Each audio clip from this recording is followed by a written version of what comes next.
Akufanele mfowethu udlala abantu bakhulume noma yini abayithandayo ngoba nakho uxakekile ngoba bengabe usenkingeni kusuke kungalwa idlozi lakho, kusuke kulwa imimoya, kusuke kulwa abantu bangaphandle, kusuke kulwa izilwane zingaphandle. Mase ziyasuka zona zithola iaccess enhlizweni yakho nasengqondweni yakho. Ezinye zezathu okugcina imimoya isithola indlela yokungena kuba yilezi izathu zongakwazi ukubambisana nabantu ekumele bakusize bakusupport empilweni. Uma ngase nje mfowethu ukwazi ukubambisana kahle nabantu bakwenu, ningaxabani nibanga into engekho. Ukwazi ukubambisana kahle nalabantu abathembele kuwena kuyingane zakho. Ukwazi ukubambisana kahle nonkosikazi wakho noma nomuntu osenhlizweni yakho. Ngiyakuqinisekisa mina ukuba uyobona ukuthi kahle kahle wena idlozi lakho linamandla. Kwesinye isikhathi idlozi lithi lizama ukukulwela, kutholakala ukuthi inkinga yakho nawe unenhliziyo encane, uyashesha ukuthukuthela, uyashesha ukuduba, uyashesha ukulwa, uyivila. Noma idlozi lakho lingaba namandla angakanani, kodwa bengabe uyivila noma uyilenhlobo eduba kalula empilweni, uyohlala uthwala kanzima bese ublame lona futhi idlozi lakho.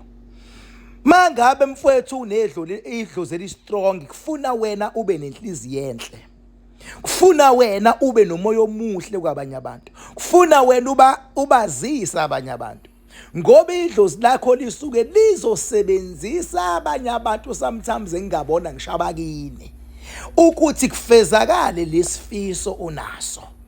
Idlozi lakho lisuke lizosebenzisa abantu ngisho sometimes osebenza abantu okuyibona abazokuqasha ukuba uthole lo msebenzi ofunayo.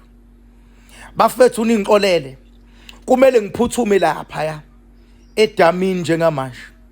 Kumele ngiphuthume edamini njengamanje, ngizovele ngisebenzise indiza ukuze ngisheshe ngifike. Nikhumbule phela ukuthi mhla ka4 April kunomcimbi omkhulu lapha edamini, la kuzobe khona kuvuselelwa amandla, la kuzobe khona kusetshenzwa ngezinga eliphezulu, la kuzoba khona abantu benikezwa amandla onqoba, la kuzobe khona sithi siyalwa nezinto eziphazamisa idlozi lakho, la kuzobe sisho khona ngazwi linye sithi noma yini eme endleleni yakho isitha ake ngiphuthume khona edamini.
Lokho igama nguBhaka Isibongo wakanzama, bathi ngihambile, bathi ngibonile, bathi ngizenzile, bathi wathinta uBhaka udakwe yini ngingqwele ephoqaphoqemiza abafokazana ngothololodo likamentshisi ethuluza ngihambi nalo kulifica ensimini xa muxakile kusazoshuba kusangenzeka noma yini, zitha zami ziyaxolisa ngenxa yamandla asemazulwini.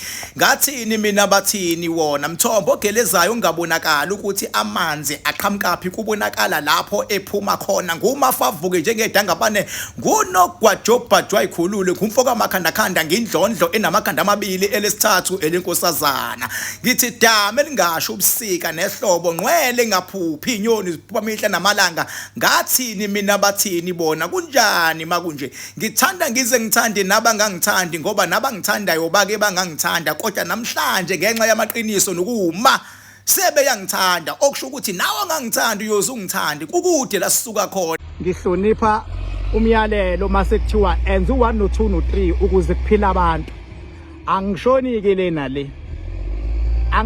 lena le mase uphumile umyalelo linwebe idamu ukuze kuphila abantu ngiyakwenza lokho okwami ukwenza lokho engisuke sengikuthole njengomyalelo